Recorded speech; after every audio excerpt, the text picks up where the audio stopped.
Thank you, Austin and Kyle. I'm here with Sara Bertsch, the editor-in-chief of the Collegian. Thanks for being here today, Sara. Thank you for having me.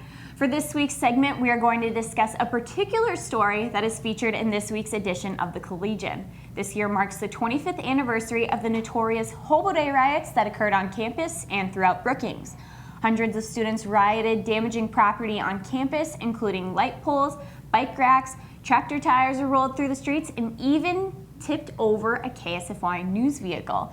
Let's take a look at the KSFY newscast that aired on the day after the riots in the year 1990.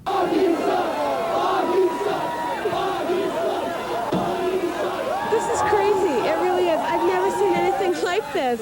This was the scene on 9th Avenue in Brookings around 11 o'clock last night following SDSU's defeat to Augustana. 9th Avenue was completely blocked by an angry mob, which ignited a fire in the middle of the street. Students tossed a mattress, picnic table, and even a couch on the fire, causing flames to leap 2 stories high. Beer bottles and cans were flagrantly hurled into the crowd, crashing on heads and backs of rioters. 2 people were treated and released from Brookings Hospital. My chin, this happened because I got ran over by all the people that were running around. They're running down the street and they trampled all over me. Suddenly a portion of the anarchistic mob turned its focus on the eyewitness news car, myself and photographer John Murray. The extent of our video is limited due to an attack on our photographer. Students smashed the windows of the car, rocked and flipped it over not once but twice onto its hood, and then proceeded to dance on top of it. Some rioters even attempted to light it on fire. About 30 minutes later, police from 11 agencies arrived on the scene in full riot gear. Even then, that wasn't enough to protect them. Several officers received cuts and bruises trying to disperse the mob. Come on, people, let's find a place to go. Time to move. We were monitoring it. We were waiting for all our units to arrive. We had officers coming in from Sioux Falls, from the Highway Patrol, that we wanted everyone assembled before we could go up and take care of the situation. Police arrested 50 people, mostly students, for destroying property. You are under arrest for intentional damage to property, and that you can take to the bank. 3 people have been arrested on felony charges of intentional damage to property for demolishing our news car. Eyewitness News is pressing criminal charges against these individuals, as well as the ones shown in these photographs. If you were involved with destroying our car and haven't been arrested yet, Police Chief Dennis Falcon says you will be soon. Now, Sara, now that you've seen that video, tell me about your article about the riots. How does it differ from this news story? Well, my article focuses on what alumni accounts were from that night, and I talked to at least 5 of them. And they're all saying the same thing. This was not a riot. This is a party out of control.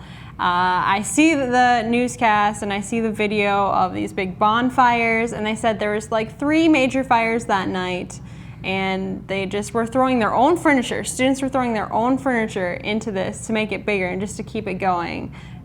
Like I said, it was just a big party. There was alcohol involved, and I wouldn't call it a riot from what they're saying.